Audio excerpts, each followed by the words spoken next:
This episode brought to you by the following patrons: Heather, Leaf Girl, Min, Jason, Madeline, Alyssa, Vixen, Laura, Jeremy with the laser eyes, Allie, Logan, Kristen, and Tia. But because it's that special time of the month, we get to shout out our You Can Get It level sponsors, and they are Orchov, Fig Roll, Ghislaine, Vanessa, Heather, Kathy, Nikki, Knitting Menace, Spooky Lime Pie, Renee, Billy, Charles, Grace, Sean, Allie, Dr. Voorhees, MD, Amelia, Aaron, Radioactive Spider Gwen, Irene, Nate, Naomi, Bex, Laura Lubu, Cameron, Kaylee, Jackie, and Unintentionally Badass, aka Jennifer. And all the patrons want you to know you're loved, you're listened to, and you're a valuable member of this awesome Horror Virgin community. And if you want to hang out with us, do so in the Facebook group where we'll be talking about better animals to make animatronic murderers out of daily. Was Nic Cage humping a pinball machine in this movie?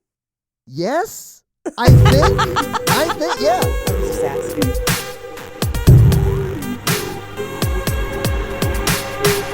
So, Paige, have you seen any good Coldplay affairs recently? Just the one with the Phillies mascots. That was my favorite. Yo, that fanatic. Bitch, you got a fanatic at home. Thank you for tuning into Horror Virgin. I'm Paige. And I'm your Horror Virgin Todd, which means I don't like scary movies, but you guys make me watch them. And this week, the listeners page made us watch Willy's Wonderland. Guys. Well, kind of. They did. Yes. We should address this up front. You're right. Yeah. Because, and I screenshotted the vote and sent it to you because we waited until literally the day before the What Lies Beneath episode came out, right, to like get as many votes in as possible. And then when I screenshot it and sent it to Paige, literally like 3 hours ago. Yes, at 7 a.m. my time. It was Willy's Wonderland. It was ahead by 1%. Well, this is the closest we've ever had a listener request be. Yes, it is. I do think it was like one or two like off. Yes. Like one was only in the lead by 1 or 2 votes. 1 or 2 votes. And we were going to call it last night and we're like, technically it should be till the morning. And we are, because Todd and I both fly out to different states within a day or two of this episode. I've already checked in. Todd's already checked in for his flight.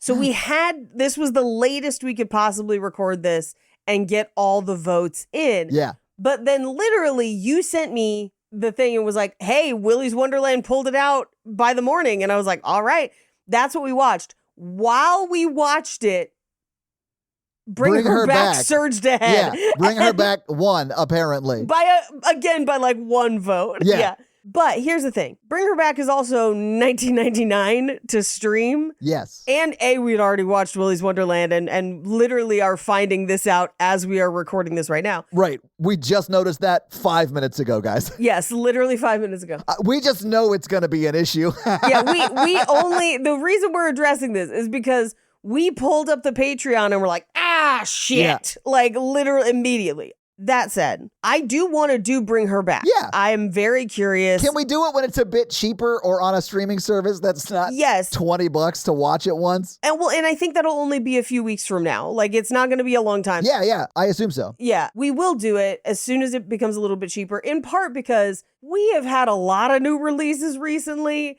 where, like, look, I don't mind paying $25 to watch Sinners and own Sinners. Happy to do it. Yeah, I'm glad I bought Sinners. Yeah, right? Yeah. But for me, it's a tax write-off, and for listeners, it ain't, and I am conscious of that. So we're just going to wait till it's a little bit cheaper, and then we'll do it. Yes. But Paige, can you tell me, was this the first time you saw Willy's Wonderland? Yeah, it was. It'll be the last as well. It'll be the last. Okay. Here's a few things. Yeah, tell me what you think. Firstly, this movie is 89 minutes with every second of credits included. This is a very short movie. Paige, there are probably legit 5 minutes of dedicated runtime that are just Nic Cage having a staring contest with an animatronic weasel. Yes. It's not all 5 minutes at once, but it's like various times throughout the movie. It's like slow zooms on them having a staring contest.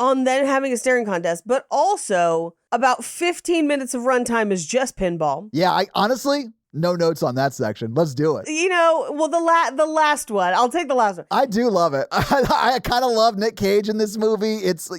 I'm mixed on Nic Cage in this movie because there's a part of me that understands having a nonverbal protagonist. Yeah.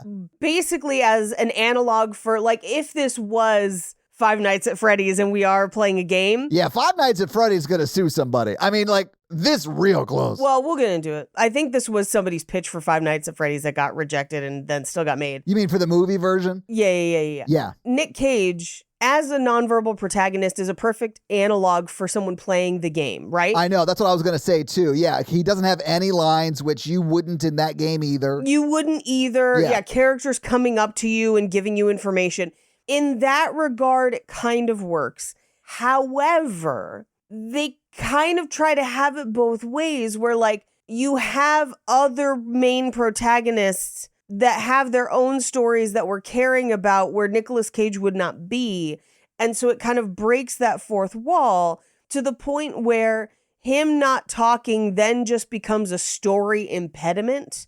And we don't get context we need. We don't get information we need. Paige, I understand what you're saying, though, because, like, Nic Cage is, like, so hard committing to the bit that he will not speak. Like, Yes. He's committing to it harder than, like, Jim Carrey absolutely would have if Liar Liar took place in real life. Right. Like, he's just not going to say anything all day or whatever. Right. And there are moments in this where he should, like, ask a follow-up question. Yes, Or something. give some information.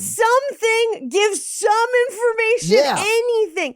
And here's the thing, it could have been as simple as, like, pointing somebody to something or, like, showing someone a picture. Like, there are ways to do it without him talking, and the movie refuses, which just means that, like, we as the audience also don't know anything. I know. And, like, so what's the soda about? What's the pinball about? I have no fucking idea. Why is he there? Why does he keep cleaning? Why does he just beat these robots to death and no one else seems able to kill them?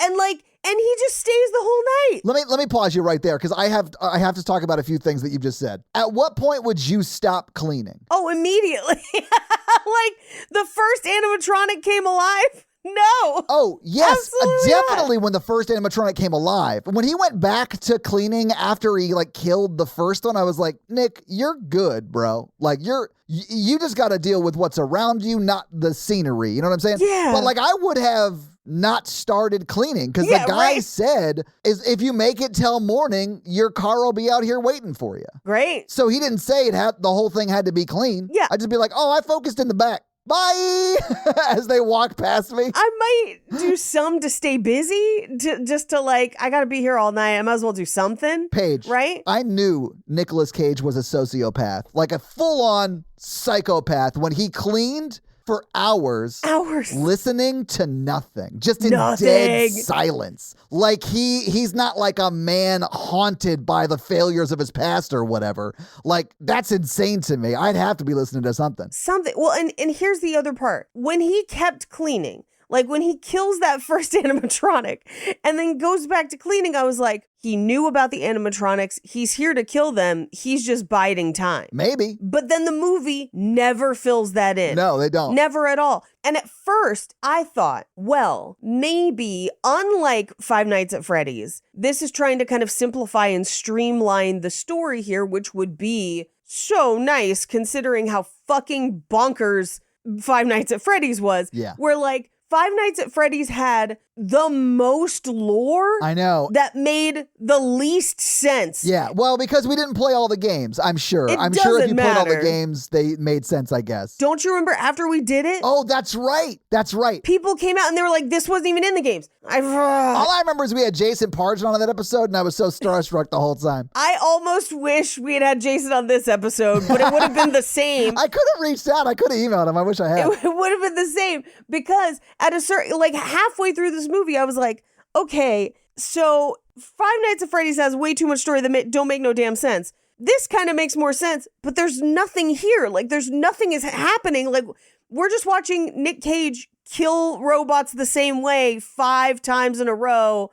And after a while, you're like, we get it. But then they go into the lore of this one. And I was like, how is it dumb in the same way? How is this the same kind of stupid that Five Nights at Freddy's is. That's the easiest. They fixed a bunch of stuff from Five Nights at Freddy's where it's like, okay, it's happening in one night. He's one guy fighting them. You have like, you know where they are. He can watch it. All of those things are things that Five Nights at Freddy's fucking failed at. I was going to say that. I feel like this movie simplifies a lot of the problems I had with Five Nights at Freddy's. Yes. One of which is like, why 5 nights? Why 5 nights, right? Yeah. And yes, a one night, right? So it simplifies so much. And then the one part that it could make so much easier and less stupid, it makes more stupid. Where it's like, it's still a serial killer.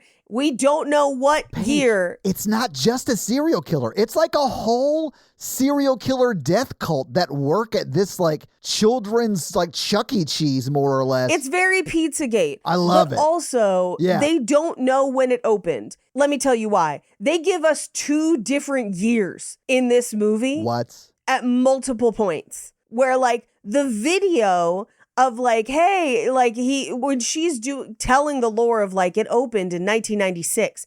They say 1996. They like go through the guys. I do remember them talking about the owner, right? I think they even give his name. Yeah. They do, yeah. 1996. But then anytime you hear recordings from Willy's Wonderland, it's like serving you since 1984. Maybe it was a franchise, Paige. Well, but nobody explains that. And it, like, right? Maybe it is, okay? This is why they had to rebrand from Willy's Wonderland to Showbiz Pizza. And then eventually, after the Showbiz murders, they had to change to Chuck E. Cheese. It's actually Will Entertainment's Wonderland. Anyway, so there's that.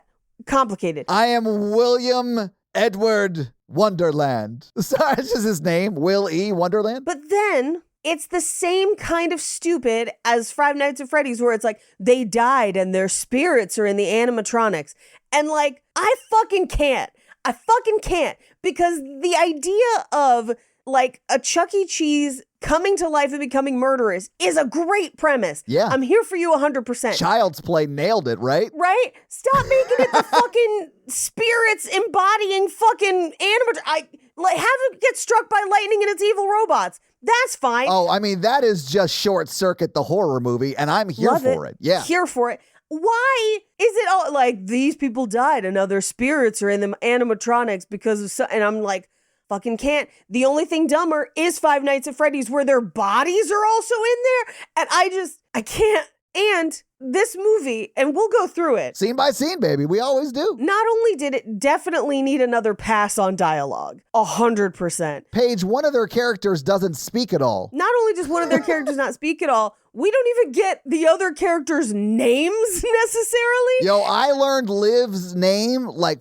40 minutes into the Halfway movie. through the yeah, movie. I was like, man, what is her name? Liv and Chris, rest is a toss-up. Yeah, no idea any other characters. Only one other character in that group has any sort of like personality, and I think that's just the actor. Because as tonally for their actual dialogue, they all sound the same. Like there's nothing differentiating them at all. And so they're just cannon fodder. Like they're just there to pad the kill count. They definitely are just there to, I mean, there's too many of the youths. Yeah. Which is what I called them. There could have been 3 of them. Like, Yeah. but there's 6 or whatever. Only because they want to kill a bunch off, right? There are like, Right. like 4 dudes and 2 girls, and 2 of the 4 dudes are exactly alike. You know what I'm saying? Yes, to the point where I just started giving them names based on what they kind of looked like. I called one of them Jordan Peele. I'll let Me you guess too! which one. Are you serious? I also called that guy Jordan Peele. I was so sad when he died. I was like, oh, that's the me of the group. Like the nerd who's like just trying to follow the rules. Homie had 2 lines in this movie. I know. Period. And like the scenes are so choppy where it's like, I think they think they're giving you more information than they are in the movie, where they're like, moving on, and you're like, what? No, I need us to take this a little more nuanced somehow, right? Right. And then once we get inside Willy's, it is the same 2 to 3 beats 6 times in a row. Yeah. To the point where like, we're gonna blow through this movie. There is not much plot, period. I know. And a lot of it is just fights. When they show you the list of the animatronic names, I was like, oh, damn, there's going to be 8 fights or whatever. Yeah. I just saw the long list and I was like, okay, I know how this is going to progress. The one thing I wish is that he had written down their names on like a piece of paper in his pocket. Right. And It was crossing them off. It out and crossing it out. Yeah. That would have been a funny bit to me. But I did write down the names because I knew we'd need them. Did you? Okay. And they only show them once. So I wrote them down. I did not. I just gave them names based on what they looked like and 1 or 2 names that I remembered. But that's where when you have that many, you need to Scott Pilgrim it. Yeah. Which is to gamify it in a video game way of like, they need to get progressively harder and progressively more interesting.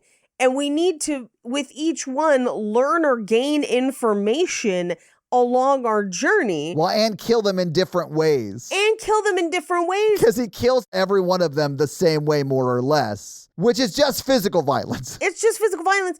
And he has no problem. He has no trouble killing them. He doesn't have to achieve skills. Everybody else just like gets touched by them and dies. And he kills one of them with his hands like handcuffed behind his back. Yes. Literally while the other one watches him do it like the guy in the suit is on a break. Yeah, like a kung fu movie where they're just like waiting to jump in like double dutch. And like, it's nuts.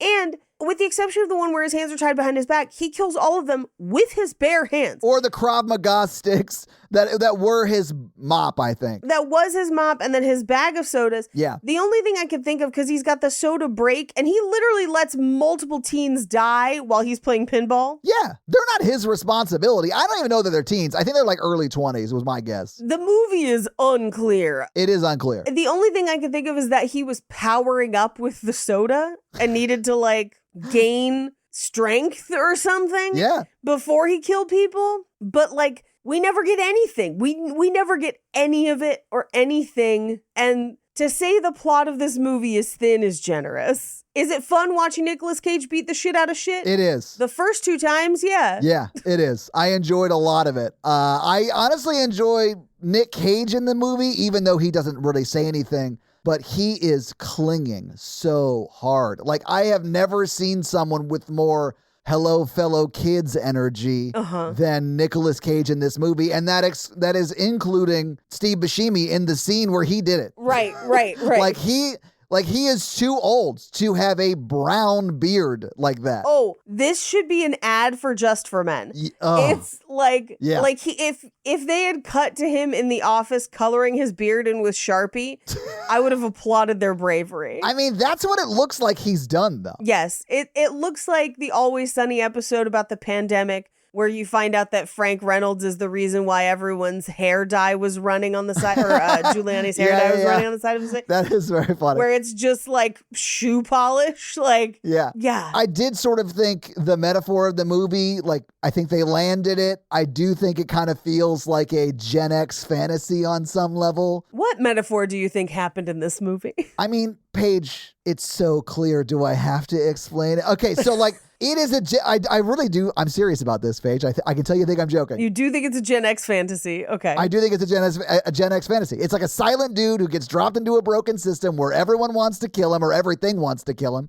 The older generation literally made a deal with the devil and he has to clean it up. And all while he's like trying to save the younger people that just like show up after him. And all he really wanted to do was play pinball and dance like a man who finally achieved oneness with his plunger and 3 balls. I feel like you're giving this movie a lot of credit, but I appreciate the breakdown. Yeah, I had to think really hard about how I could find a metaphor in this. And that was I'm not even a Gen Xer. Like, I really had to figure that one out. I think that was accidental. Oh, I think I'm reading too much into it, oddly enough. But Paige, maybe we should just like go through it scene by scene so we can see the metaphor unfold. Let's do it.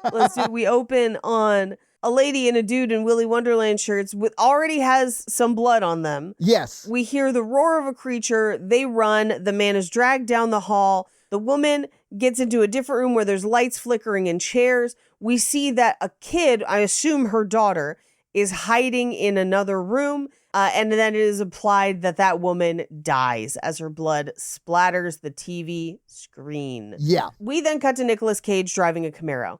At which point, because last night, as I was like getting ready for bed and stuff, Jake was watching Drive Angry. And I realized that between Ghost Rider, Drive Angry, and this, in this era, Nicolas Cage is just always like a dude driving a car to show up and save the world. Like he's just always on the outskirts in a Camaro being like, guess it's time for me to put my flame skull on. Like, it's just madness. Can I ask what era you're referring to? Like, what era of Nicolas Cage is this? The last 10 years. Oh, yeah. So the paying off debt like a maniac era? 100%. Yeah. Taking any job to pay off his bizarre debts. Which Page is my favorite Cage era? I personally prefer the John Woo Cage era. Face Off, Con Air. Oof. Those are peak that Cage. Era. Yeah. That's my Cage. Or Wild at Heart, if you want to go real bonkers with it. But anyway, Flat Tire. Yeah, he hits these, the sheriff's spike strip. Yes. Which it's played off like, oh, I just left it out, sorry. Oh, it's played off as a kid stole it and they put it out. We know they didn't. They were trapping him. Yes. But also, he gets out of that car on the road to look at his tires and pick up the spike strip and drink a soda out of the trunk. Gross, warm. Ugh. Right? But as he backs up, we see like a wide shot of the landscape, and I just in all caps have who color corrected this because it's the most bonker. The sky is green. Like it's just. Paige, how expensive do you think this movie was? Like they didn't have a ton of money. Let me tell you something. I worked on a real shitty vampire short film with a budget of about $40,000 that color corrected better than this movie. Like, color correction is not that hard as long as you didn't film it at, I don't know, night. That's honestly, I wondered if they had done that, if they had tried to correct it because it was like too dark when they shot it. Because I assumed they shot this really quick and Nic Cage was like, guys, you have me for 45 minutes. We got to shoot everything. So let's set it up and knock it down. Yeah, maybe. But yeah, this is one of our few exterior scenes. Yeah. The rest is inside. The rest is inside. We get a few exterior scenes at night later in the movie, but they're definitively at night. So it's inexplicable. It looks like Twilight New Moon. Like it's the same color scheme as New Moon. And I know that because somebody's selling like keychains now where one is Twilight 1 and the next is New Moon. And Twilight is gray, New Moon is gold. And when you like look through it, it color corrects to the way the movie is, which is hilarious. Like when you just like hold them up and look around, funny. Anyway. I got one for Sicario. There you go. Everything looks sepia. That's basically this, but like. I know. And New Moon. Anyway, he calls AAA, thank goodness. And the tow guy shows up and he's like, oh yeah, they stole that spike strip out of the sheriff's trunk, but you know what? We'll get you fixed up. It'll be fine. Drives him into Hayesville, 8 miles away. Yeah. Meanwhile, teens, or one teen specifically, Liv, has gasoline and is trying to burn down Willy's Wonderland in broad-ass daylight. I love this because she gets arrested, or like you hear the police sirens start to turn on as she's like poured gasoline all over the building and then like from the door all the way to like the parking lot. And then as she goes to light it, that's when the police show up. And it's very much like at the moment where she couldn't have been like, oh no, I'm just like really bad at walking this gas can back to my car. I'm sorry. Right. I didn't mean to spill so much. Like there's no denying it at that point. Like that is the world's worst arson. Well, and also it's like the movie thing of like, I'm going to make a trail of gasoline like a fuse. And it's like, pour the gasoline, throw the lighter, bitch. Like, what are we doing? Paige, they pour gasoline all over this building twice in this movie, and it never lights up. Never once. And we'll get to it in just a second, but there's Chekhov's lighter, where someone throws a lighter onto the building where gasoline has happened and where gasoline then happens again. And we never come back to it. At the very end of the movie, I think it's Sarah the Siren's on the back of the car and blows up the car right next to the building and the building doesn't blow up. And maybe that's what's supposed to come back to it is that Sarah the Siren or whatever lights the, rag in their gas tank with the lighter, but we don't know that. And like. Right, but still. Why didn't the building go up? Anyway, it's the budget. I'm sure it's the budget. It doesn't matter. Yeah, the building should have absolutely exploded as well. Yeah. Anyway, the cop car carrying Liv and the tow truck carrying Nic Cage pass and they exchange a look. that means nothing. We will never gain information about this look. I wrote in my notes, I was like, damn, does like Nic Cage know that girl? But no, they don't. Yeah, no, they don't know. No, none of it makes sense. I think Liv knows what's happening, so I think Liv clocks him as, quote, the bait. Yes. But he doesn't know Liv at all. Right.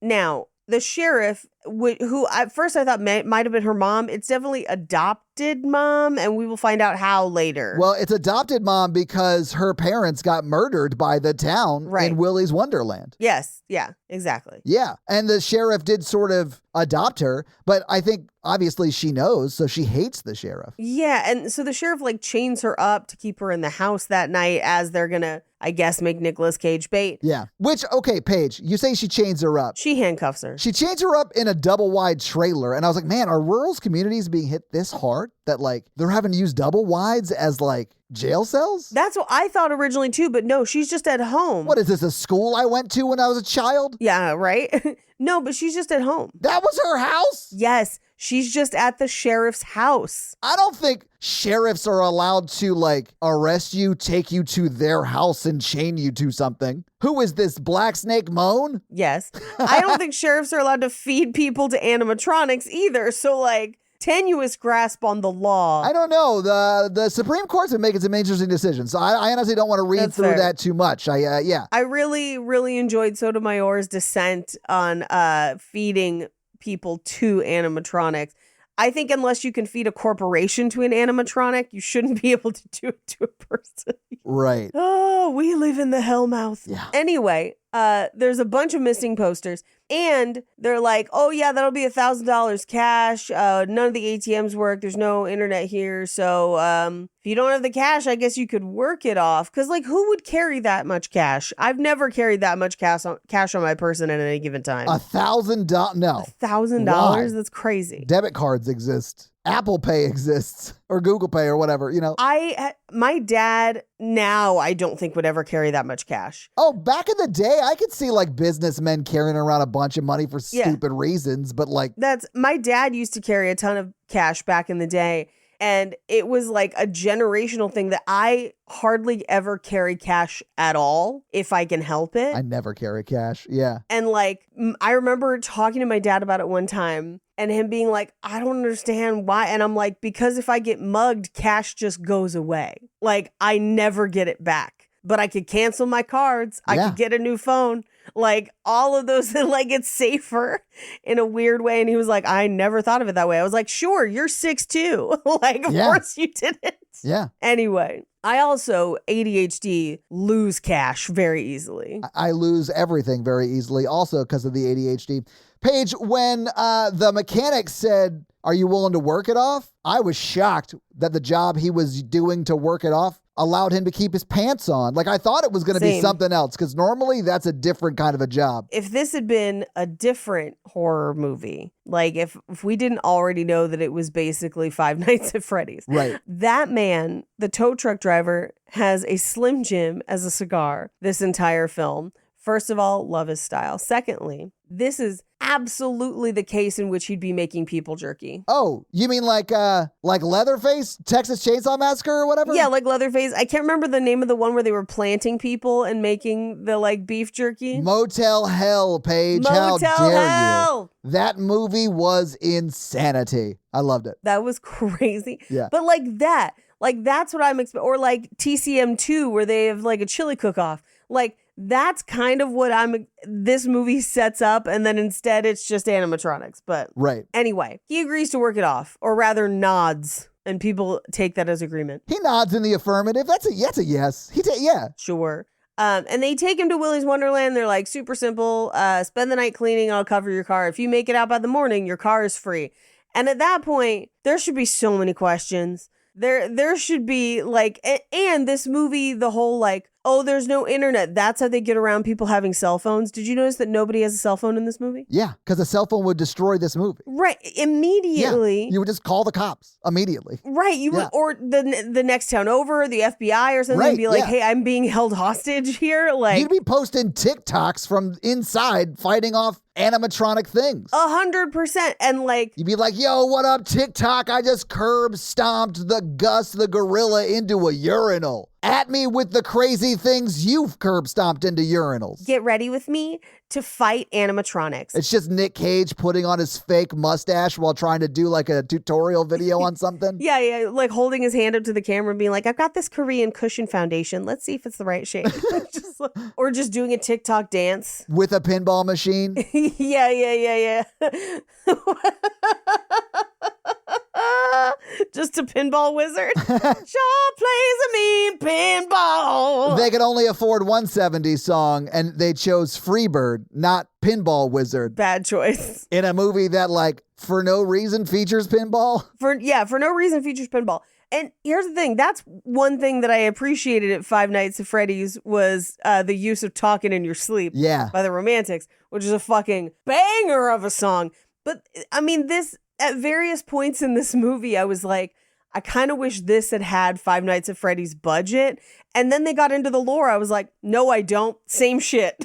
Like, same shit. Yeah. It's nonsense. Anyway, spend the night cleaning. Oh, that's what the point I was trying to make about cell phones. We've had cell phones for so long, it frustrates me when people don't write around them. Like when people don't acknowledge that they will be included if we're doing a movie in this timeline. Right. I mean, okay, hot take. I don't care that Nic Cage doesn't have a cell phone because he doesn't talk with anyone ever. So I guess he wouldn't really need one. Yeah, he's a mysterious wanderer and clearly has no friends. But the teens would have them. Yes, they would. I don't disagree. I just don't care that he doesn't have one. Yeah. Because he is... I don't know, haunted by secrets so deep his voice stopped working. I don't know. Sure. But he doesn't speak. I think it's because he is like, I'm a video game player. And they don't speak. And they just walk out of rooms when fights are happening if they don't want to fight and they'd rather play pinball. This is just Five Nights at Freddy's starring Reacher.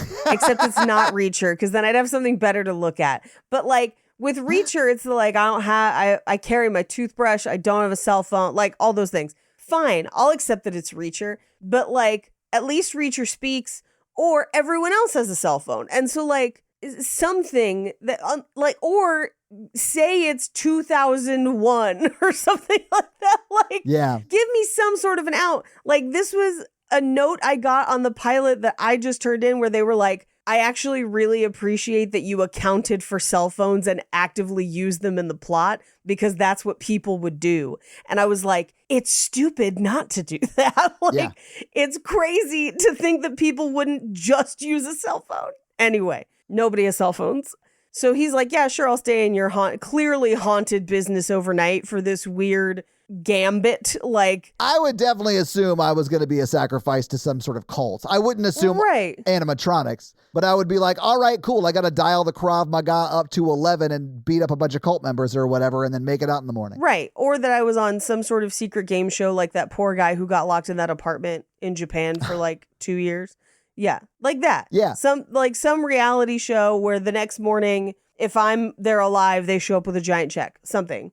Anyway, we meet the guy who owns Willy's Wonderland right now, Tex McAdoo. Yeah, and Tex McAdoo is a bad person, but he seems real nice. Well, yes, Tex is a bad person, but I don't think he's any worse than anybody else because this movie don't really give us fuck all to root for except for Liv and maybe Nicolas Cage. And Nicolas Cage for sure, Paige. Come on.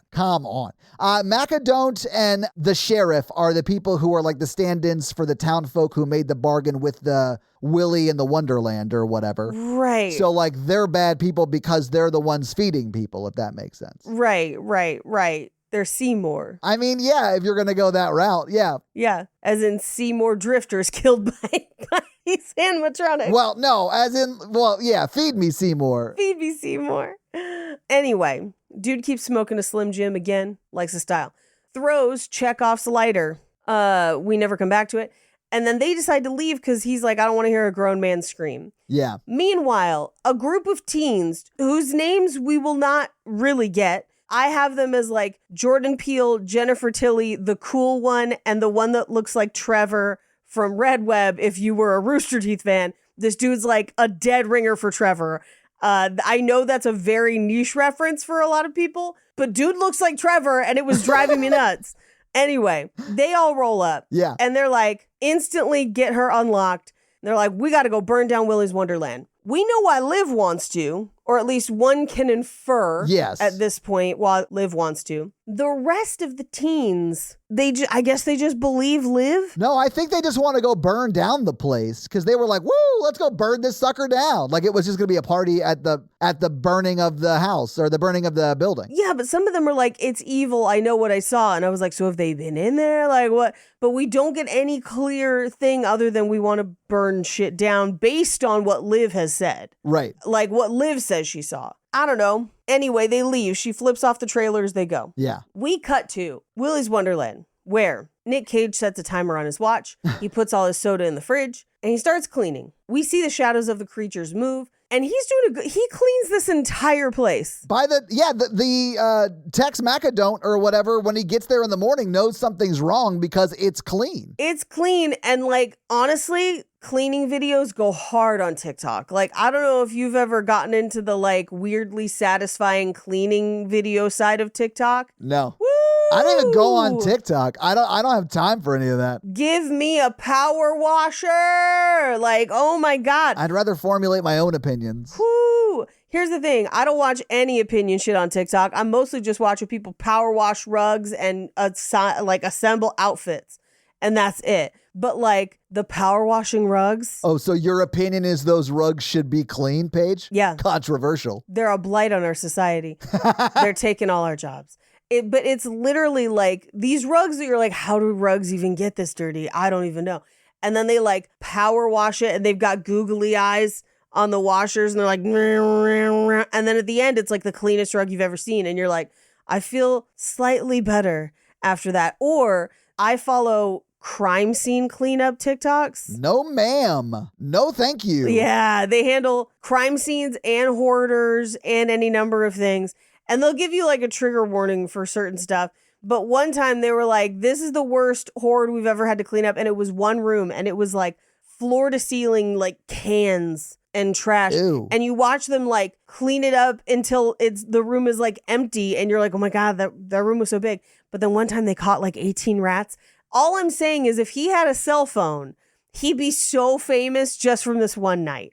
Just from cleaning all the stuff. And it's honest. I know your face looks gross. And you're like, no, not for me. I get it. Yeah. It's weird how satisfying it feels to see it cleaned. I'm glad you enjoy it. Like I'm not saying there's anything wrong with it. It's just aggressively not for me. I don't care that people enjoy it though, you know. You should try the rug ones. I feel like you might shockingly like the rug ones. Crime scene, that's a whole extra level, but the rug ones, everybody loves the rugs. I mean, unless you've been carpet bombed, am I right? Oh, yikes. That's just when carpets go get drunk at happy hour, Paige. Come on. I thought it was just when you get drunk and you come home and you don't make it to the bathroom. And that's why the rug has to go to mountain rug cleaning or whatever. Yo, we got to cut out this rug and get rid of it. Rip Torn shit on our rug. After breaking into that bank and declaring it his home. That's exactly why I thought that. Yeah, because he legit broke into a bank drunk and did shenanigans around town drunk so much they just took him home because they knew he was drunk. I will say the rug people, after they clean the rugs, they donate them to shelters so dogs have like cool rugs to sleep on and stuff. Oh, I love that. Anyway, so he tries to get a glass of water. His watch goes off. He grabs a soda, but then he sees something in the corner covered in cloth, like a tarp. Drop cloth. Yeah. Yeah, like a tarp. I think drop cloth is probably more accurate. Yeah. Yeah. And it's a pinball machine. But his watch goes off. He drinks another soda. Meanwhile, the machines come to life. Yes. The first one is the ostrich. Ozzy the ostrich. Yeah. I have all their names, Paige. We actually already were given them in the movie. Like when Tex takes him in the first time, that's where we get all of them. And it's, just like a poster with them, basically, right? It is largely just a poster. It's Willy, obviously the weasel, right. Artie the alligator, the French alligator. He's wearing like a beret. Yeah. Cammy the chameleon that honestly looks a little Rastafarian. Ozzy the ostrich, Gus the gorilla, Nighty the knight, which is the only one that's not an animal, and I hate it Tito the turtle, and Sarah the siren. Which one was the turtle? Oh, the one with the sombrero. Yeah. I have sombrero bird. Sombrero bird? Yeah, that's a turtle. Well, because it looks like he's got a beak. He does kind of have a beak, but he also has a shell and not wings. I did not notice the shell, and there are flightless birds. Anyway. Yeah, I know, Paige. Of course there are flightless birds. They're called turtles. They're drones for the government. They're ground drones. The turtles aren't real. Their shells are full of batteries, and COVID happened so that we could switch out the batteries. Anyway, when Nighty the Night looks like the Round Table Pizza mascot. I could see that, yeah. Sorry, I'm still laughing about, of course, there's flightless birds. They're called turtles. Oh, yeah. Sorry. My brain also went to like, are turtles birds? No, turtles are ground dinosaurs. And then I was like, Paige, most dinosaurs were ground dinosaurs. But birds they are dinosaurs. They're flying dinosaurs. Yep. Yeah. Or air turtles. You know, the turtles that fly. I'm sorry. I don't know why this is making me laugh so hard. It's so stupid and silly. Paige, it would definitely be Inspector Gadget type helicopter blades out a portal, out like a hole in their shell. That's how they would fly. It would not be with wings. Right. They're too analytical. Right.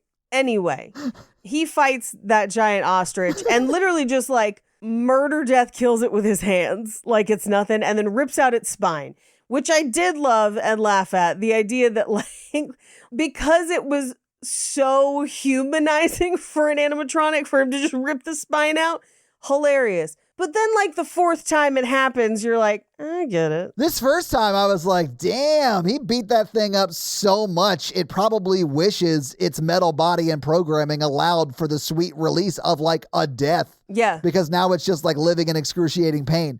But they seem to come back fine after their beatdowns. Well, but this one never comes back. I know, but a few of them do. Well, a few of them do when they get beat up by other people, not by Nicolas Cage. I guess that's fair. Okay. So but why Nicolas Cage, the one bringeth death? Because he's player one, Paige. Player one, yeah, I guess. Anyway, we cut to the sheriff training a new deputy, being like, we're up all night on a stakeout, and we just better hope this red phone doesn't ring. Right. Because they know that they're feeding the beasts. Feed the beast, Minotaur. Wait, that's what I was going to ask. So ostriches, flightless bird, ground turtle? Everyone's always trying to ride their shell. Right? I'm just saying, if turtles are flightless birds, are ostriches then technically turtles? Like, is a lasagna a cake because it has layers? We can't get into this. I feel like I'm having a conversation with ChatGPT right now. Like, it's just like all over the place, but confident about it. You know what I'm saying? Like wildly inaccurate, but knows it's right. Look, I am full of Captain Crunch, and this is what you're going to get. I've been fully crunchitized. My brain is crunchitized to the max. I'm capping maxing, and this is what you're going to get. What you're not seeing is Paige standing, but with one leg hoisted up with her foot on top of a Captain Crunch box, like Captain Morgan, but for Captain Crunch. Yeah. Put Captain Morgan to my mouth. Captain Crunch is delicious. Hashtag ground turtles. Anyway. That's where they would be, on the ground. That's not unique. Every turtle's a ground turtle. Unless they're an air turtle, a.k.a. a bird. Right. I'm sorry. This is so stupid. I mean, birds and turtles do share a common ancestor, which is the bike helmet creation myth. Oh, okay. We've got to move on, Paige. Like you are digging deep on Turtle Land. We're spoiler, almost halfway through this movie already. It's not my fault they didn't write much plot, Paige. They didn't write much of a movie. Anyway, he does get cut in this interaction and puts duct tape on his face. Yeah, he gets pecked by a bird. Right. And he uses duct tape to like bandage it, which I realize it's not duct tape, but it's close enough, and I liked it. Yeah, I liked that he was now kind of cosplaying his left eye for the rest of this movie. Oh, wow. Yeah, when he took all of the weasel's shoes, threw them in the bathtub, and set them on fire, I was like, oh, this checks out. Yeah. That's exactly the way to give Willy what he deserves. Anyway, he cleans the pinball machine, and his watch goes off for another soda. the watch alarm and the soda, all of it, I was like, this must mean something. And then it never gives us anything. We spend so much time on it. I honestly thought he was like diabetic and like needs like so much sugar every few hours or whatever. There's no explanation. So I just like swung wildly for one. I'd accept that as an explanation. A version of that I kind of thought of was pre-Adderall days, let's call it. My mom used to test people for ADHD, and one way that one of the people that she tested used to regulate their ADHD was timed doses of caffeine. Really? To like offset the dopamine, I guess. I don't know if this works. I just know that this is what my mom told me this person used to do. And they used to specifically drink Jolt Cola, which had more caffeine than most, at timed intervals throughout the day. And like, I'm sure that's not great for you, but as a person who drinks Diet Coke in the morning, who also be having ADHD, but be fairly high functioning, I'm like, there might be something to this. So I thought that maybe that's what was going on, especially because it was like Punch Cola. It was like it was very Jolt related. Yeah. Yeah. It implied energy. So I thought maybe it was that. Who knows? They never explain it. Never explain it. But he then goes and cleans the bathroom. The animatronics turn on for a performance again. He flips the light switch and turns them off, but goes back into the bathroom. And there's a message written in blood on the mirror, which honestly, great horror beat. Yeah, it was kind of scary. It says "It's Your Birthday" in the mirror, which is like the song they're singing, right? Right. And we will find out more about the lore later, how that works out. But it's because the gorilla is in the bathroom ready to fight him. He kills it with a plunger and then curb stomps it onto a toilet.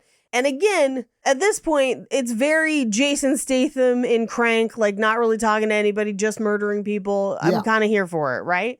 And I liked the blood mirror. That was cool. His watch goes off. He then goes and files his nails. He drinks another cola. He plays pinball. And I'm like, what's the alarm? He's now had to kill 2 animatronics and then just goes back to cleaning. No. At this point, I'm like, he has to know that they're there. Yeah. If I've killed 2 and I saw a list of like 7 or 8, I'm not going to go back to cleaning after I've killed 2. I'm going to kill all of the ones on the list. And then I'll consider going back to cleaning, I guess. Well, and he seems to wait till they attack him to try and kill them. Exactly. Yeah. Which also why? They're just standing there doing nothing right now. I can see them. Right. Is it like a predator thing where like until they're armed and dangerous, they're not worthy of killing? I do like that you're setting up that Nicolas Cage at least has the same honor that predators have. Yeah. But I don't think it's that. No. But they don't explain. If we had gotten, because at that the weasel, he's got the head, which is great. But like, if they had cut to him like storing and cleaning all of the skulls in the kitchen, like that would have been great. That would have been great, yeah. The teens arrive. They're going to burn Willy's down. And they're like, but we got to get Nicolas Cage out of there first. Yeah, but they pour the gas on the building before they go into the building. That's like the building. And I'm like, the gas is going to dry and dissipate. And I know. Like, leave the gas in your trunk, you idiots. Like, yeah. She said, let's burn this whole thing down. But wait. Before we do, let's go inside it. Let's go inside it real quick. Let's go inside it. Don't worry about it. It's the dumbest planned arson I've ever seen. Yeah. But they can't get in because Nicolas Cage won't let them in. So they climb in through the vents, and then the vents drop her, or rather she climbs in through the vents. The rest of them are basically outside. Yeah, they're just standing outside at this point. They do eventually climb on the roof and then fall in through the roof, kind of. Into the ball pit. Yeah. Which the movie never again addresses that there is a giant hole just to the outside. You know how you get out of this building? Up. Yeah. But she lands in a little garden area, which I guess is the Siren's garden.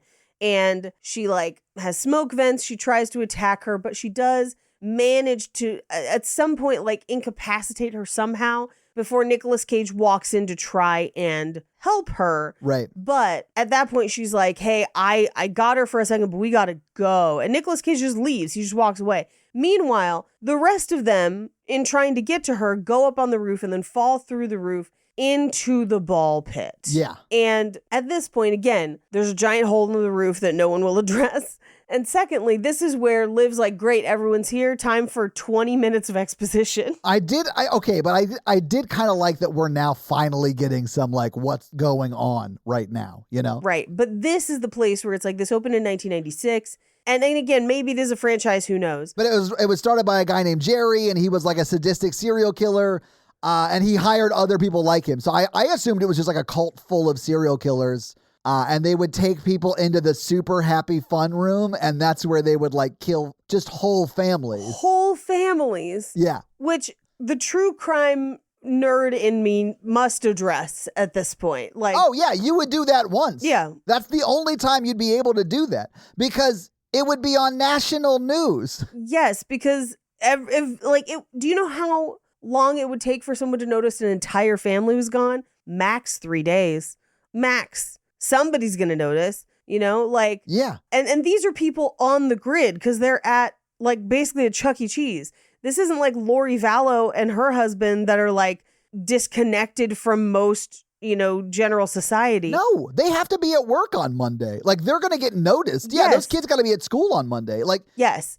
And it's a children's venue full of serial killers, which would imply most of them are child killers. I would assume so. I mean, they are after working there because they're killing kids. They're killing kids. But it's like, if you're someone who likes to kill adults, you wouldn't work there. And if you don't like to kill adults, you only kill them out of necessity. So the idea that they're like killing whole families is weird because A, they'd get caught.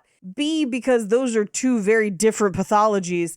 And like, and three, and I feel like there is absolutely room for like a Pizzagate version of this that is somehow sinister, but that is like closer to truly Pizzagate. Yes. That's real dark though. It's real dark. By the way, when you say truly Pizzagate, you mean not what's real, but what people believe. Yes, what people believe. Or some people. Because this is in theory adjacent. This is like pretty close to it.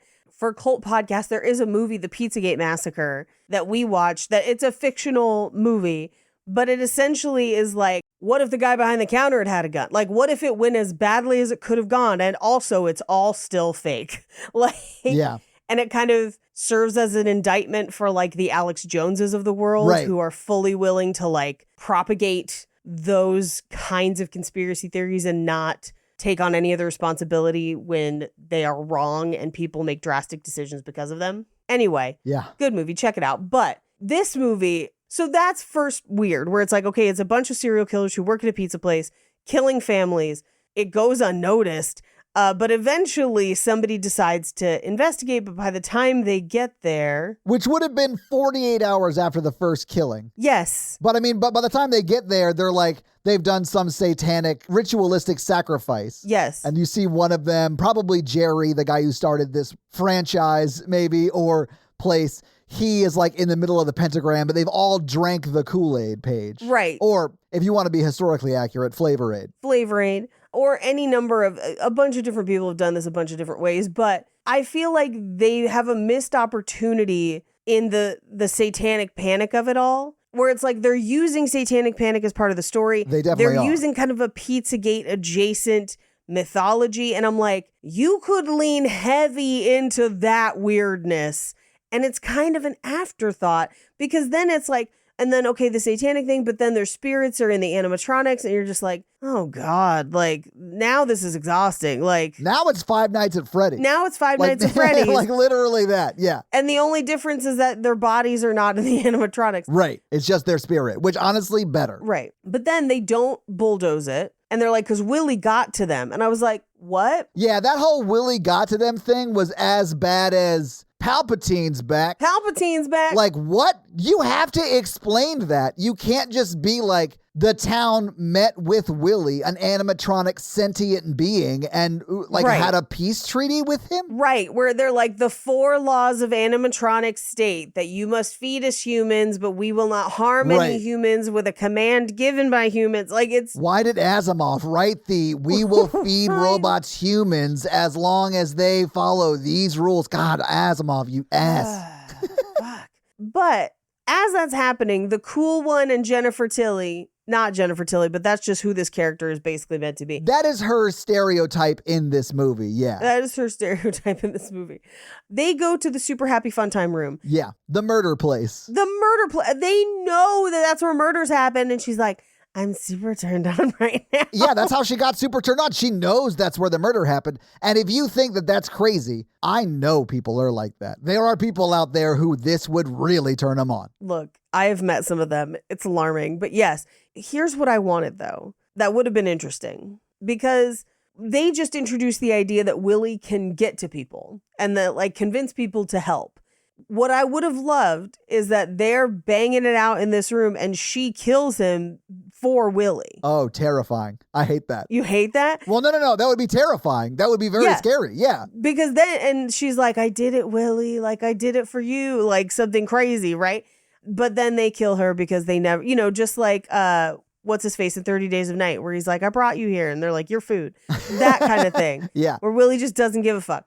But that would have added like a layer of interest instead of like the gator kills both of them until eventually Nic Cage gets in there and kills them. But that's not till later, because first, the rest of them just stand in front of the murderous animatronics and listen to them sing a song with numbers in it where they're going to count down.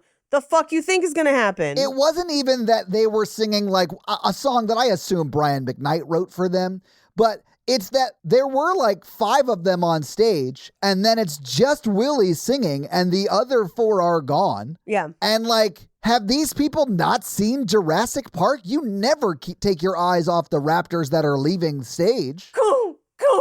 That was great raptor noises. That was honestly solid raptor work. But also, back to Brian McKnight. 1, he looks like Jordan Peele. 2, we don't know any names. 3, I think that guy is the guy that she's with. But they get eaten by a French alligator. 5, go back to 1. Yeah, no, anyway. So, Nighty the Night just stabs through Trevor. I know it's not Trevor, but it really looks like Trevor. It might as well be Trevor. I don't know his name. Yeah. Might as well be Trevor. He's got a Trevor face. Trevor, I hope you got paid for this. Anyway, he gets stabbed. And this is where like Jordan Peele runs off. Liv runs to the side, but she stays in this room, so she has to deal with the night. Right. And so like everyone's off by themselves. And of course, the 2 people that are having sex in the scary, like super happy fun time room are still having sex in there. Yeah. But punch, cola break, pinball, and literally Nic Cage's, it is implied in the kitchen, which is just one swingy door off from the carnage. Right. And he's just like playing pinball and then is like, oh, fuck. All right. I guess I got to clock back in. He must be in the best janitors union I've ever seen. Mandated breaks. Yep. But we do at one point cut back to sex in the murder room where she's like, has that gator been here? He's like, he's been in every room he's in. She's like, he's staring at us. And he's like, give him a show. And I was like, I like you, cool guy. Yeah. You're the best. Anyway, we cut to Jordan Peele, who, thank God I did not see this in theaters. I would have gotten very sick. It made me a little nauseous earlier today. What part? The strobe lights. Oh, yeah. Especially when he's dying. Yeah. Yeah, it was giving me a massive headache. It goes on for way too long. And like, it's such a drastic strobe that it was like really hurting my eyes and head, even just watching it in my living room today. But Nic Cage comes out, kills Nighty, and is like, ugh, fine, back to pinball. Meanwhile, Jordan Peele's dead. Yeah. And then Chris, the guy who wants to bang Liv, calls the sheriff and is like, hey, it's Chris. Please come get me. And she's like, nah, you on your own. And then he calls back. He's like, Liv is here. And she's like, ah, fuck. I did love that, like, the first time when Chris calls and says what's going on, she hangs up and just tells the other, like, rent-a-cop who's helping out for the night. She's like, it was a crank call. Don't worry about it. And then he calls back and it goes to voicemail or like it goes to the answering machine or whatever. And he's like, Liv's here. And that's when she picks up. And then they leave. They like go. She's like, fine, I'll help. Fine, I'll help. They leave, right? The strobing is terrible. It's real rough. But then finally, Nicolas Cage and Liv, having murdered the night and whatever, they walk down the hallway and she's like, I need to find my friends. We hear them screaming in the happy sex murder room. And he goes in and again, just murders this gator. He like rips its mouth open, rips its throat out. Great. But this is like the fourth one we've seen that he seems able to just kill with his hands with no explanation. Yes, he seems to be as strong as he needs to be for any scene. Like, he kicks down the door, like, off the hinges. Like, right. That's stronger than any human I've ever seen. But he does kill the gator, who has killed, I believe, both the people who were having sex in that room, right? Yeah, both Jennifer Tilly and Cool Guy die from that gator. Yeah. But meanwhile, in the arcade, all the games come on, and Cammy the Chameleon is there and is like, I'm not really bad like the other ones. Like, bitch, why would you believe that? But he's like, okay. And then she kills him with her tongue. Well, that's Cammy the Chameleon. So she's got like a long, like, I guess, like wrappable tongue. I don't know what to say. You know, it curls up. So like she does that around his neck and then his head turns slightly and he's dead. Yeah. Snap. It's not as gratifying as it is to watch someone just like snap a neck with their hands. No, it was way cooler to watch a French alligator be like, your boyfriend? He cannot devour you the way I can. Palm frites. Which is, I think, spot on French alligator impression. I am not a monster. I am the monster. The monster. Yeah, something like that, you know. Do not cry, darling. The salt ruins the flavor. Oh, my brain just keeps wanting to do Cajun. It's not. I'm not sure that mine's not Cajun, honestly. Like, I'm very bad at impressions. My brain is just going to Wilford Brimley and Hard Target, just like, laissez le bon temps rouler. And I'm like, that's not the French gator we need. This is not the French gator we need, Paige, but it might be the French gator we get. Yeah. Saying things like, I do not kill because I must. I kill because is fun. Is fun. Oh. Anyway, they're all kind of weird. Yeah. Anyway, the police get there and they're like, we all knew they were murdering people. And I'm like, right. What? Oh, wait. Okay, so that happens when like Nic Cage and Liv get outside, right? But on their way that way, they like walk down the hallway and like they walk into a hallway where like Sarah the Siren and Tito the Flying Turtle, the ground bird, yeah, are standing there, and he like one punches them down. Like, yeah. Everyone else has been like really struggling to survive these people, and he like literally hits them each once in the face, and they fold like a cheap card table. Yeah. Anyway, they get outside, and the police are like, we knew they were murdering people, but then the FBI kept sniffing around, and I'm like, I'm sorry, what? And then they were like, but then when they all died, we were like, maybe it's fine, we could demo it. But then we started seeing murders around the town, implying that the animatronics got out of Willy's. Yes. And then we're just like around the town murdering people. Yeah, so like I think that this implies that you can't burn that building down because the building serves as sort of a barrier between the animatronic evil stuff and the town. Right. Right? So they're sort of locked in there. And as long as they get their sacrifice, they're not going to venture out. But they will if they don't get their sacrifice, and they'll attack the town. Right, but that means that like they went in and they're like, so we know that you animatronic robots that are possessed by the spirits of serial killers are murdering townspeople. How about this? How about we bring you drifters and you leave our townspeople alone? And they're like, all right. Because you know how Willy the Weasel is a hard negotiator, but they did come to terms on something that was good. And we don't know anything about any of these people. Like, I couldn't tell you how they did any of that. Nothing. And then we reveal that Liv lived when her parents were brought in as a sacrifice. Yeah. But are they mad about that? Are they not? Like, what? Liv is furious about it. She hates the sheriff. I mean the animatronics. Like, are they like, you owe us that one? Like, we don't know. None of it. We don't know anything. You think they like talked about her like, oh, remember that girl who got away? The one who lived? Remember the one who lived? Yeah. And her name is Liv, Paige. Yeah. Did we get it? Did we all get it, guys? The girl who lived. Mm-hmm. In another life. I would eat that girl. They're eating them, right? We I keep assume so. all our promises. They never clear that up. Are they eating them? Are they killing them? Who's to say? I don't know. I honestly, they just seem to want to kill him. Right? At least use the meat. Anyway, we cut back to Chameleon has killed Chris, like Chris dead. Yeah. And so they like fight Chameleon, and literally Nic Cage just rips the head off like it's nothing with the drain snake, like or strangles with the drain snake, but then they eventually The drain snake is the chameleon's tongue. It's Cammy the chameleon's tongue. Right. No, I know, but like Nic Cage has a drain snake and use it to strangle. Oh, that's what he's fighting. Yes. Anyway, he then goes back to Pinball and Soda for a solid 10 minutes where he's literally like humping this pinball machine. Yeah. In time to the music. I don't hate it. He is at one with his plunger and balls. Yeah, and he gets the high score. Good for him. Why is this important? I don't know. I think it's really making the point that, hey guys, we're playing a video game and Nic Cage is player one. Right? But this is also where like the police leave him handcuffed. Yeah. So they're like, he's the sacrifice. We're taking Liv. Well, that's because when the sheriff shows up, they do like take Liv and they're holding a gun on him. They force him back in. Yeah. And they cuff him and they like leave him there. Yeah. Yeah. But he manages to fight Chameleon and Siren, although he doesn't kill Siren. He kills Chameleon handcuffed. Right. Right? Meanwhile, the deputy takes Liv home and they're stopped by what I have in my notes as Sombrero Bird.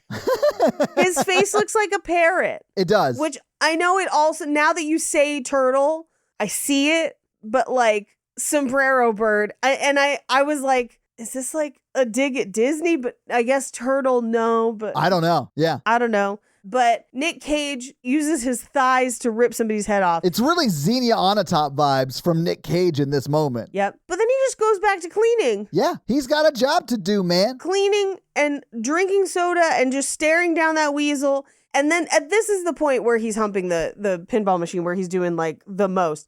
And I just have like, if you cut all the pinball and soda out of this, it wouldn't be feature length. Like it'd be less than 60 minutes, I think. Yeah, it'd be a 45-minute movie. Yeah. And at some point, my notes app on my phone, as I was like writing notes for this while watching it, activated the microphone and started dictation.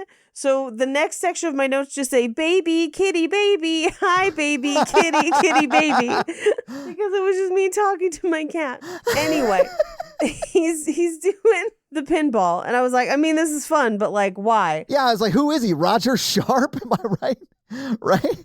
The guy who saved pinball or whatever. It's not important. I was going to say the guy from that movie we did. I did make you watch it for Romance in the Pod, yes. You did. And you both did not like it very much. And I love that movie. I did not like the movie. I am fascinated by the story. Anyway, so he comes out and just takes out the trash. And the cop is like, hold it. You're damn right he takes out the trash. It's full of their dead. Do you say bodies? Because they're animatronics. So it's like just robotic parts. But that is how Siren gets out, is that like he bagged her up. Yeah, because she's not quite dead. She's not quite dead. But the sheriff follows him in with a shotgun, is like, come on, like, can you just fucking die already?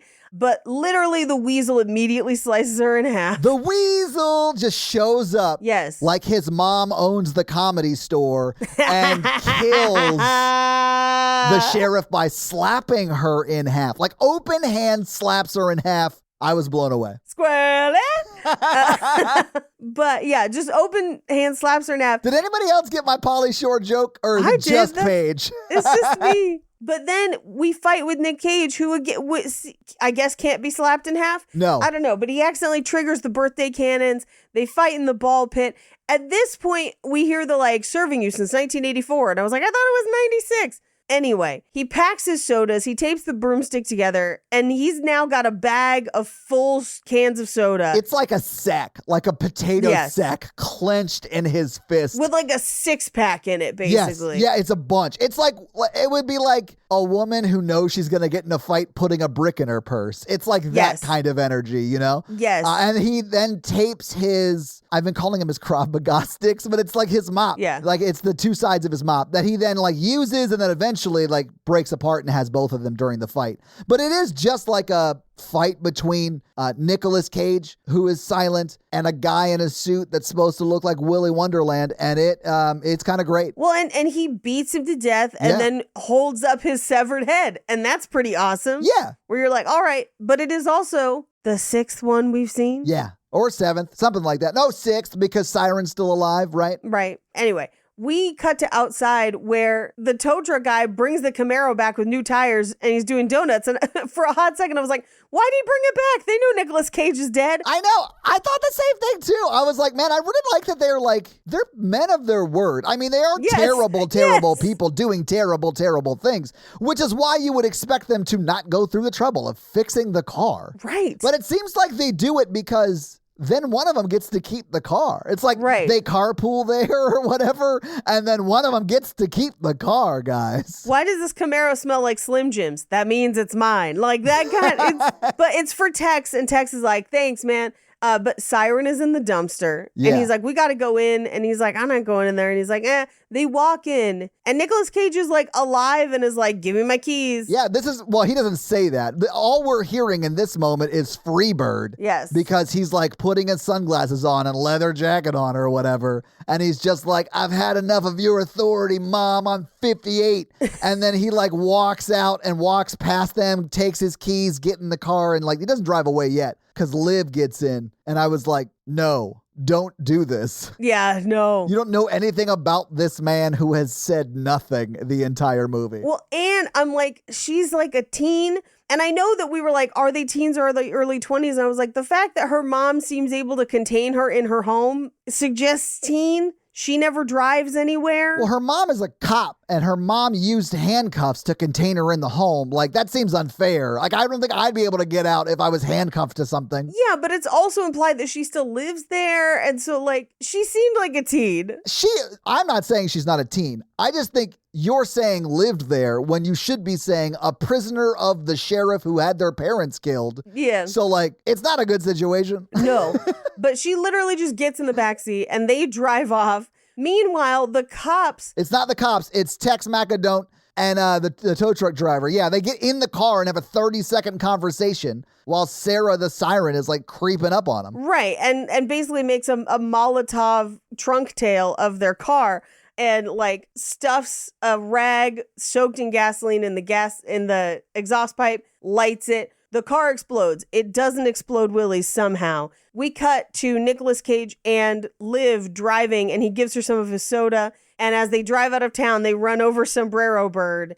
And that's the movie. You would think a Sombrero Bird would have flown away, Paige. No, because he's a ground bird. One of the famous ground birds. Yeah. Of the turtle variety. They're of the dodo family of birds. Paige, what did you think about this interesting movie? I am begging someone to make a Chuck E. Cheese based horror movie with a better mythology than this or Five Nights. Why? We already have 2 that don't hit it out of the park. Maybe like focus on other premises. That's true. Yeah, focus on other premises. I would take one that's like this, but better, if that's what you're getting towards. Yeah, agree. Yes, that is what I'm getting at. Yeah. Yes. I honestly feel like, and this is not exactly the same, but I feel like the Child's Play and like Chucky World does a better job of this sort of thing. Yeah. Than both Five Nights at Freddy's and this. Although I do kind of like both of them as premises because they're kind of silly and campy. Although Five Nights at Freddy's I think was scarier than this. This one wasn't really all that scary at all. I didn't find Five Nights scary either, but like this isn't the kind of stuff that scares me.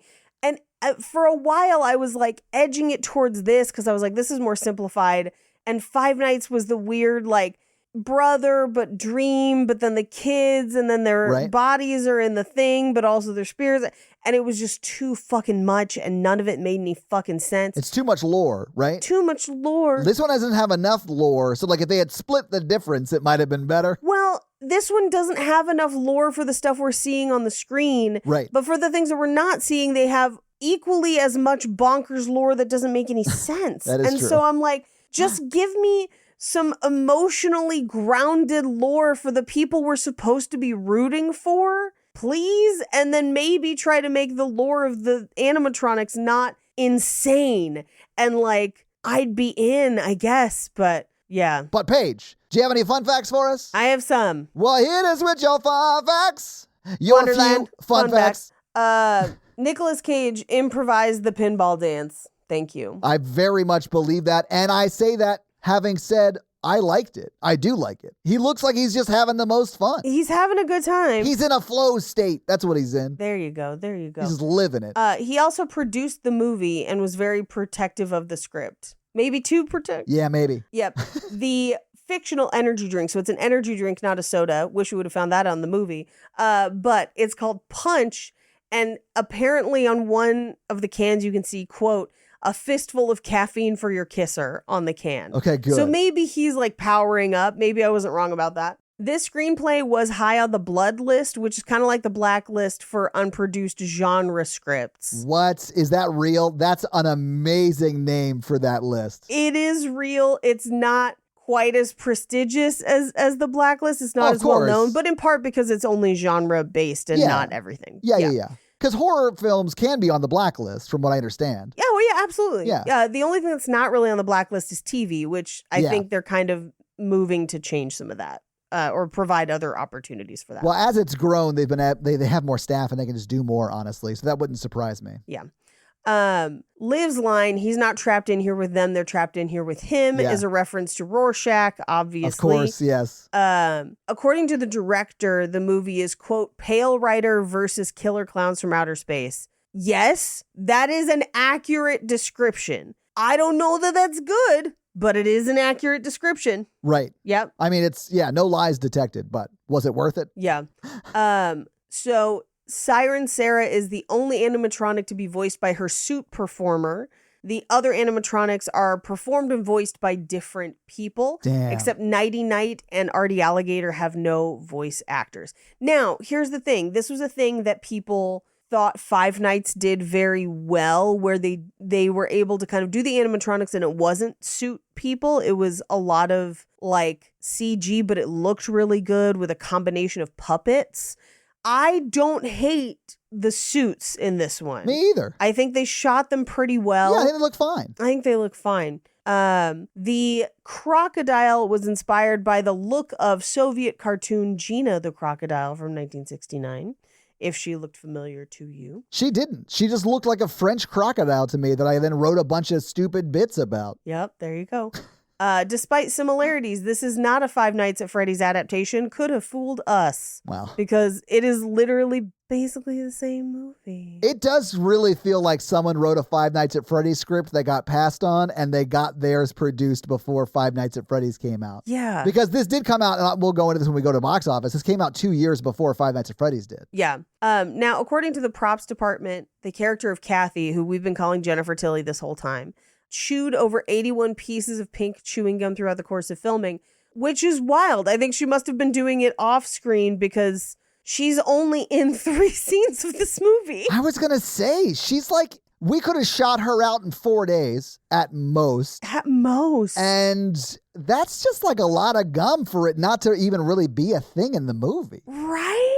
Also, who's cataloging that? I don't know. Hey, if you spit that gum out on this break, tell me, because people are going to want to know how many things of pink bubble gum you chewed. Person whose name we don't get in the final cut of the movie? Yeah. It's crazy. That's crazy. Not only that, in fun facts, they're listing out like, so-and-so auditioned for the role of Evan, but then ultimately got the role of Bobby and then eventually got Aaron. I was like, was that their names? I don't know.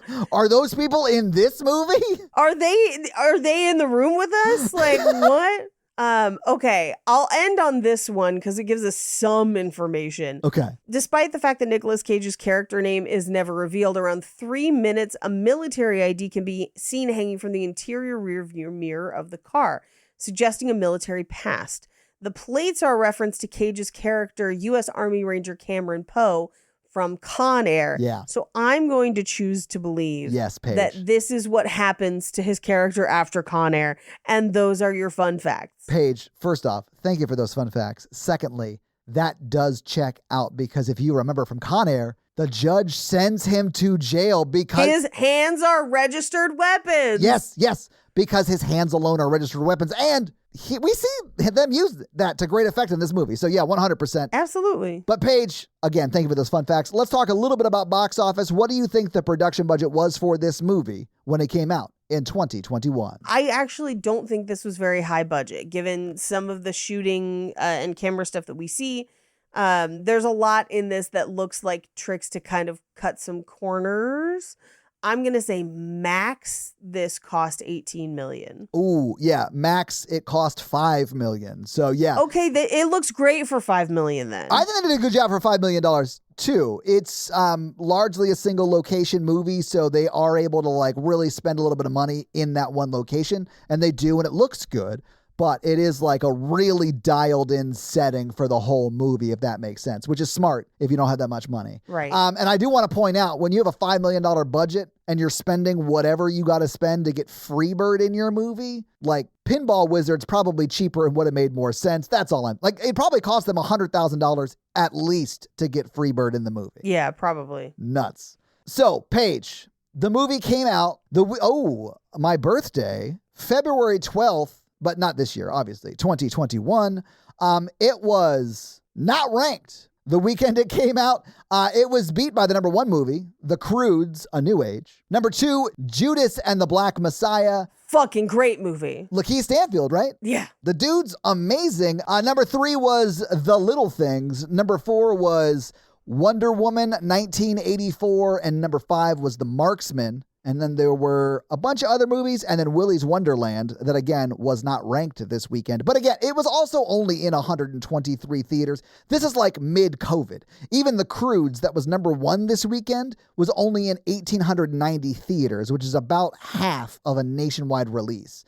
So, like, not every theater was, like, fully operational. Like, The Croods at number 1 brought in just over $2 million. So what do you think this movie that did not rank in the theaters made in its opening weekend? It was only in 123 theaters. Yeah, this is a pandemic one. I'm going to say 128 theaters. It's lucky to make 600,000. Yeah, it would have been lucky to make 600,000 in its opening weekend. It made $97,164. It was so little I could be specific. But it was in theaters for 7 weeks total. It never ranked, and it was never in more than 171 theaters, which it was in its second week. And I'll just tell you, Paige, because it's not a lot, it only brought in $418,000 in the domestic box office and like $12,000 in the international. So it brought in $430,000 in the theaters.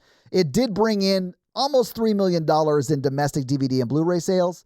So it's definitely made like $3.3 million that I can see, but I bet it's made its budget back at least in like streaming and rentals and stuff like that. Because this is a sort of cult classic, or maybe not classic yet, but like a lot of people in the Facebook group have been talking and wanting us to do this movie.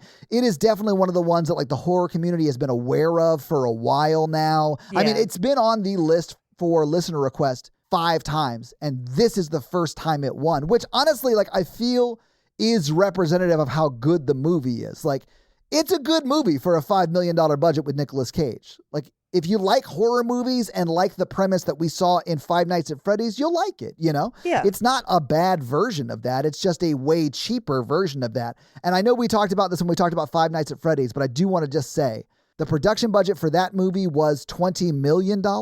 So it was 4 times this. And this looks just as good, pretty much. Well, debatable, but it's close. Sure. It's close. But Five Nights at Freddy's brought in over $300 million between box office and DVD Blu-ray sales. So yeah, it made way more. But that's the benefit of owning a brand that everyone recognizes versus not. But Paige, that's your box office. Do you want to hit us with that scary scale? Sure. Our scary scale is a scale of how scary we found the movie today, with 1 being Ghostbusters and 10 being Texas Chainsaw Massacres. Texas Chainsaw Massacre, Todd. I thought you were going to be like 1 through 3. Like all of them were a 10 for you. No, none of them are a 10 for me, frankly. That chili recipe, ghastly in that second one. It was very terrifying, but for different reasons. It's not my 10. Although, to be honest, if we had done Bring Her Back, there's a chance that one might be scratching at my 10. Yeah, I think the reason that one almost won, and judging by when you look at it, did win, and that's why we'll be doing it soon. They wanted it because it's actually scary, apparently. So that's the one I was like, I hope we don't have to do that one. But we will. We'll do it. We will. But I'm going to give this a 1 because this is not scary. Yeah, this is a 1 for me as well. And that's your scary skill. I mean, the scariest part was realizing my host thought a turtle was a bird. It's a ground bird. And birds are air turtles, remember? We established this, guys. So this week you made us watch, and by you, Paige, I don't mean you. I mean the listeners. Made us watch Willy's Wonderland. So what are we going to watch next week as we start a new theme, I believe, Paige? Yes. As we go into August, the theme is back to school. Yes. And so we're going to be starting with I Know What You Did Last Summer 2, because you have done the first one, correct? Yes, we did, I think, a long time ago. Yes. And because there's a new one out. So we got to catch up so that we can eventually watch the new one. That's right. So we'll be starting with I Know What You Did Last Summer 2. Well, we'll be continuing with. Yes. You'll be starting with, because that must have been back when you sounded different, I guess. Yes, it was. I was not on the original episode. Maybe we should do a redo. Guys, listener request that month. They'll definitely be eligible. But listeners, that's your homework. So watch I Still Know What You Did Last Summer. Right. And it's available where most streaming things are available. Amazon, Apple, Fandango, etc. Is the third one just called Come On Guys, I Totally Know? Jennessa told me what you did last summer. I already know, guys. I know. Now that they know that you know that we know that they know. Now you see me 2. That's now you see me 2 levels of bet. Yeah. So apparently the third one is it's called I'll Always Know What You Did Last Summer, and it was a direct-to-video film in 2006. We have to do it. 2006 direct-to-video horror. 2006 direct-to-video horror. I'll always know what you did. And then there's a new one that came out this year. Yeah, Bloodlines, right? I know it's not that. Yeah, Bloodlines. Anyway, Paige, that's your homework for next week. Hey, Todd. Yeah. Do you have any reviews for us? I do. And this week I'm going to read some reviews from our most recent The Purge Anarchy episode. And I'm going to read this one. It's from Jessica S. And they say, no lie, I got a tattoo at a shop called Little Pricks, and their business card had an embossed little penis on it. And I don't know why, but the fact that it wasn't just like a design, it was embossed, meaning it was raised off the business card a little bit, made me laugh. I love that. Do they also do piercing? Because if they do piercing and tattoos and they're called Little Pricks, that's great. Yeah, I think it's great. I think this is probably in reference to my joke about tattooing the shaft or whatever. But Jessica, thank you so much for that awesome Spotify comment. And if you want to have me read your Spotify comment or 5-star Apple review, leave us one of those things and I'll do just that. So guys, if you like this show but want to hear Paige and I talk about romantic comedies or just regular romantic movies, check out our other podcast. Some might call it a sister podcast called Romancing the Pod, where we do just that weekly. It's a lot like this show, but for romance and romantic comedies, because Paige doesn't like them. So we make her watch them, just like you guys make me watch horror over here. But if you want to follow me, I am at Todd J. Awesome on all the social media. Paige is at Rampage Wesley on Instagram? Yes, and TikTok. And just Paige Wesley on Twitter, because you got that before some CEO lady and she wanted it, but you wouldn't give it back. And I respect you for that. Refuse. Also, Paige Suck it, other Paige Wesley. Paige is also on another podcast. It's great. You should check it out. It's called Cult Podcast with Armando Torres, who is a wonderful person.